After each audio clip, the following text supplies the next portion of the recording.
this 1v1 mode is great. I absolutely love it. But something kind of dawned on me when I was playing it one day, and I was faced with a question that I couldn't really answer. And that question was if these are really random. And what made this happen was I played Winston a lot. And I mean, like 4 or 5 games in a row, I played Winston. And it made me wonder if they're really that random because I felt like I played Winston a lot. I felt like I played Hanzo a lot. I felt like I played McCree a lot. But I almost never saw a Mei or I never saw an Ana. And I couldn't figure out why. If they're really random, why are they never picked? Why did they never come up in the rotation? So I decided to do a little bit of testing. I chose to do 93 tests, 93 rounds of 1v1s, and I gathered the data because 93 rounds was basically all I had in one night. I played one full night and just recorded all the data there. And I came up with these graphs now, which I will show you here in a minute. But I'm going to break this down by class. So let's jump right into it.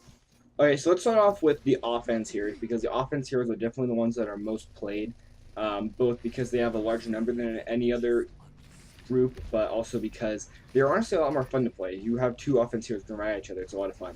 So right off the bat, you can see that I played McCree a lot in my full night of testing. 10 times, and the closest guy to him was Soldier 76, who was 7.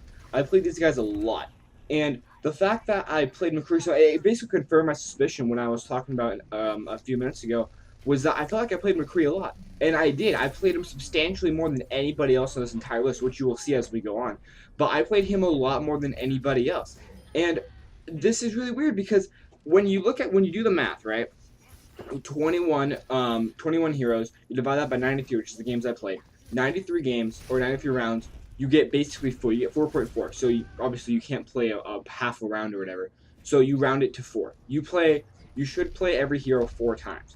But this isn't the case for this. And the fact that McCree is so far up there is insane. He's basically taking up 2 hero slots as far as I'm concerned. I don't want to play McCree every round. I really don't.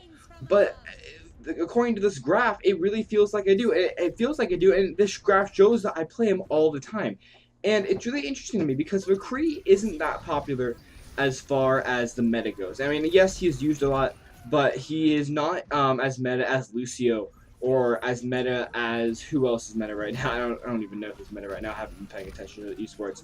But and I'm not saying that he doesn't get used or anything. I'm not saying that he's a bad character, but he's not as popular as he used to be. He really isn't. And it makes me wonder if they're trying to kind of push him back into the meta at all, or if it was just pure chance. I don't think it was pure chance that I got him 10 times in one night. That is just insane to me. Like I said, he's taking up 2.5 hero slots that there's no reason for him to be doing that. That is absolutely crazy to me. I want to talk about Soldier 76. 7 times is a lot, and it's higher than most people on this list, or on these graphs, I should say.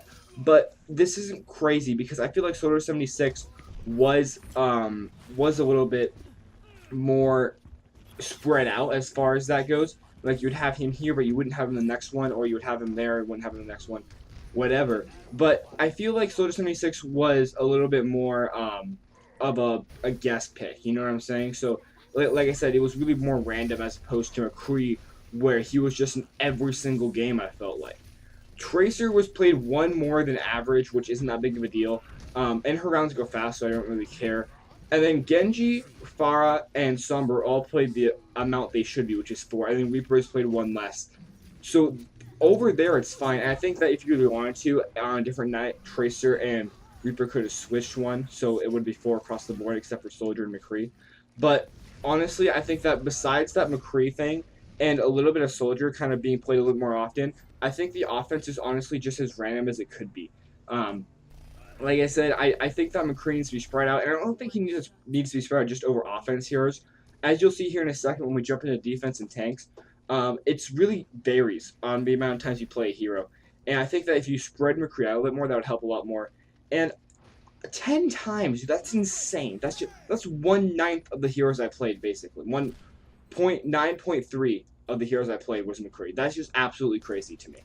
Let's look at the healers real quick. So, obviously, Lucio and Mercy are not associated because they are healing. They can heal themselves, basically. So, it actually says in the actual game that you don't pick these heroes. But I want to put them on the list just for the sake of clarity, and then Zenyatta and Symmetra. This is very interesting because I felt like I played Symmetra a lot, and she's become a little bit more meta too. But I felt like I played Symmetra a lot, and I didn't. I played her the average amount of times, but I feel that it's just that the rounds are longer with Symmetra, and I think that's a little bit skewed on how people perceive how random this stuff is because I myself am wrong.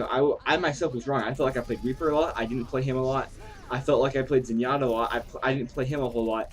And like I just said, I felt like I played Symmetra a lot, and I did not play her a lot. The amount of time you spend in these rounds actually, I think, does affect how you skew your view of that last game you played. And I think that that's exactly what happened with Symmetra, because when you're playing Symmetra, you kind of just hide out in a room or hide out in a hallway or something and wait for the other person to come to you. Because everyone knows that it's just basically a matter of keeping your beam on the other guy. And you don't really want to trust yourself in that. You want to get him damaged first before you go in. So I feel like the Symmetra rounds are just longer, and that's what makes you feel like you play her more. And then Zenyatta, like I said, I feel like the Zenyatta rounds vary. Sorry. I feel like the Zenyatta rounds vary because at some points they can be very long as you're going around that middle section trying to hit each other with discords and then headshots and everything. And other times if someone sneaks up on you, they can be very, very quick if you're that dumb like I am. So these, honestly, they're fine because the way like I said, the map before, basically you're going to play 4 heroes or you're going to play that hero 4 times.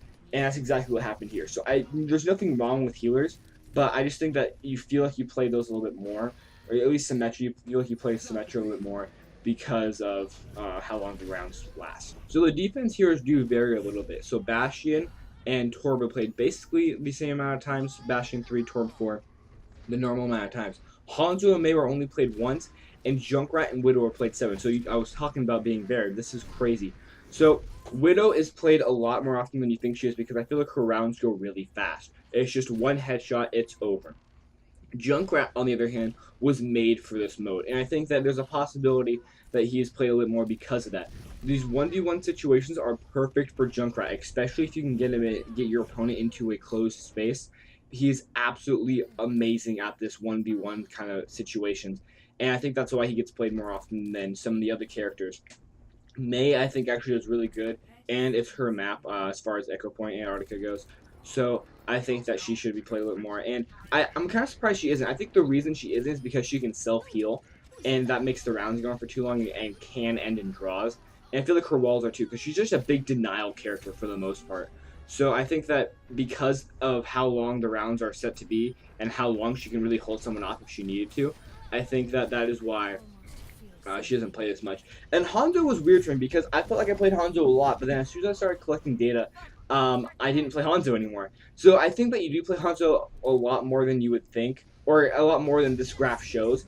But again, this is the data that I collected, so I'm going to go ahead with the data and say that I don't know why Hanzo has played less, but I think that Hanzo is actually really good at these situations too, because I think on one hand, I think that he's really good. On the other hand, I feel like these rounds can go on forever when you're playing Hanzo because it's just 2 guys peeking a corner. If you guys are both bad at aiming, these rounds could literally take forever. And at the end of the day, a 1v1 it should not take as long as a quick play match.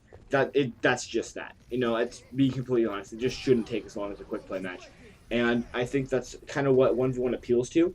And when you put in the fact that you are having these characters exactly like Hanzo, exactly like Mei, who can just deny or stall for hours on end, it feels like, I don't think that really makes for a fun experience as far as the 1v1 mode goes. So I think that's why they're kind of played less than the other ones. And Torb. Torb is very interesting because he can build turrets. That's fun. Torb is very interesting because he is the only one on this list that has played the supposed number of times. And his rounds vary immensely. Now, what I mean by that is that if you have a dumb Torb opponent, he'll run right into your turret or just kind of peek a corner and get shot in the face by your turret, and it's going to be round over. But if you are two smart Torbjorns in this match, you're going to end up peeking corners the entire time with turrets on the other side of you, and it could last forever.